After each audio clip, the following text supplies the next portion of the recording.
Today we're diving into something that shapes our entire online world, the hidden structures of our public conversations. You could even call it the architecture of open discourse. You know the feeling, right? You're scrolling through a feed, you see a comment, maybe you even think about replying, and then poof, you refresh the page and it's just gone. And you're left wondering, why? And let's be super clear, we're not talking about the obvious stuff, okay? Not insults, not hate speech. We're talking about something way more subtle, a comment that was maybe even well argued, but it presented a different point of view, and then it just vanished. So this gets us to the big question for today. If the comment wasn't breaking any obvious rules, what are the people hitting that delete button actually afraid of?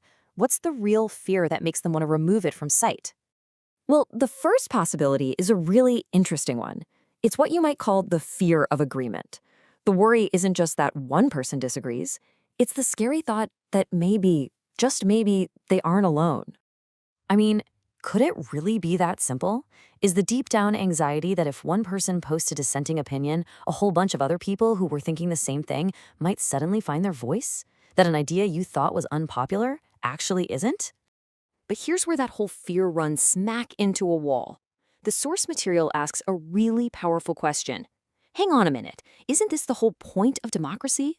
You know, to have opposing sides that can actually express themselves freely? And this just lays out the conflict perfectly. On one side, you've got this fear that a dissenting opinion might actually have support. But on the other, you've got a core democratic idea. The majority might rule, but it doesn't get to erase the minority. Their voice, their very existence has to be respected. Okay, so let's take this a step further. This leads us to our next big idea, the paradox of influence. Now, the fear shifts from people already agreeing to the idea that someone's mind might actually be changed. So is this the second big fear?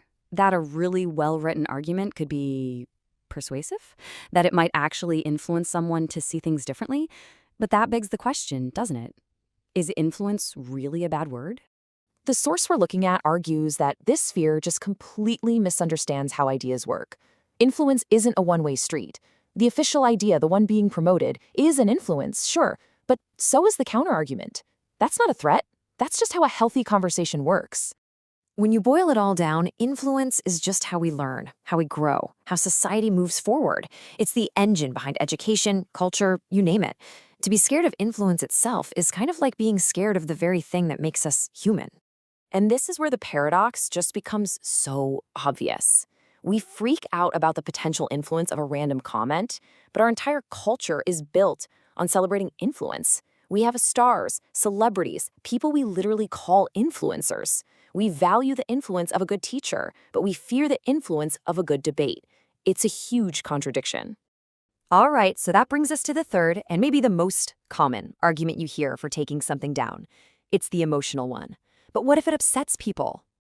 So, is this the ultimate trump card? If an idea has the potential to make someone upset or uncomfortable, is that enough reason to silence it, even if it's expressed in a totally respectful way? Well, the source material is incredibly blunt on this point. It says that as long as we're not talking about actual insults, the fact that an idea upsets someone is, quote, absolutely irrelevant. The world of ideas is supposed to be challenging. And yeah, sometimes being challenged can be upsetting. Trying to build a world where no one ever gets upset by an idea, it's not just impossible, it's totally unnatural. Ideas and emotions are basically a package deal. They're intertwined. Trying to separate them means you don't really get how people work. Okay, so we've looked at all these fears behind censorship. Let's pivot. If just blocking ideas and deleting comments isn't the answer, what is? How do we actually build a healthier, stronger public conversation? On this, the source is crystal clear. A better world, whatever that means to you, simply cannot be built by shutting down language and silencing free expression. That's a dead end. It's not the path forward. So here's the blueprint, the path forward. First, we need to get back to real debate. And this is key. We have to accept that we're not all going to agree on everything, and that's okay. Then we need to let the conversation itself be the regulator, not some top-down authority.